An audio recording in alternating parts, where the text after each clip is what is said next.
Iran's supreme leader, Ayatollah Ali Khamenei, rejected US President Donald Trump's offer for peace with Iran. Khamenei was speaking to university students in Tehran yesterday, on March 12th, his annual dialogue with students, when he reiterated his opposition to negotiations with the United States.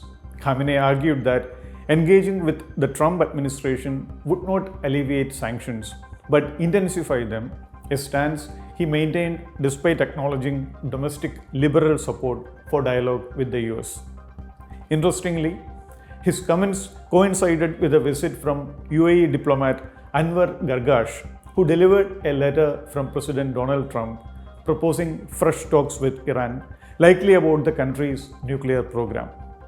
Khamenei claimed ignorance about the letter, underscoring his distrust of Trump, who withdrew from the 2015 Iran nuclear deal during his first term at the White House.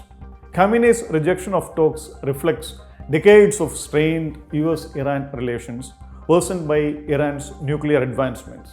After the US exit from the nuclear deal, which traded sanctions relief for nuclear limits, Iran increased uranium enrichment to 60% purity, close to the 90% weapons-grade threshold, while denying intent to build arms.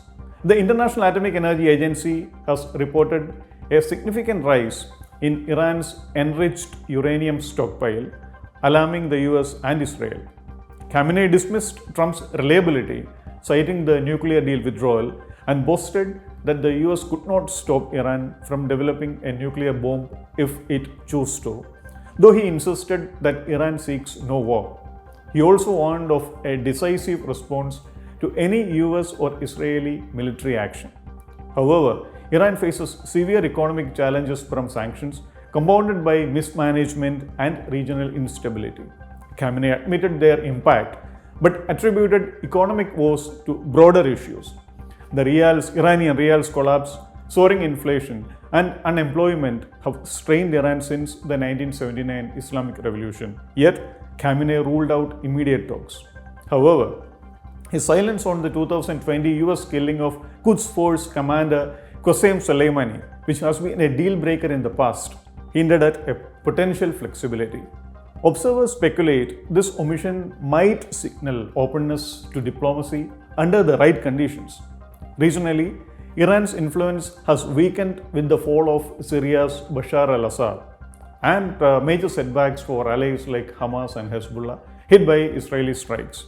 Israel, viewing Iran as an existential threat, has vowed military action if diplomacy fails, a stance reinforced in a recent meeting between Prime Minister Benjamin Netanyahu and the American Secretary of State Marco Rubio. Both nations aim to curb Iran's nuclear ambitions and regional power. Trump's direct letter to Khamenei, bypassing lower officials, mirrors his personal outreach to North Korea's Kim Jong-un, though past attempts like a 2019 message via Japan's Shinzo Abe failed. Trump recently expressed a preference for a deal over force, citing a desire to avoid harming Iran. Despite Khamenei's defiance, Iran's mounting economic and geopolitical pressures might eventually force a rethink. His speech, while firm, left the door slightly open for future talks, avoiding an absolute rejection. With its economy battered, allies faltering, and nuclear program under scrutiny, Iran's options may narrow, potentially creating an opening for dialogue despite the current impasse.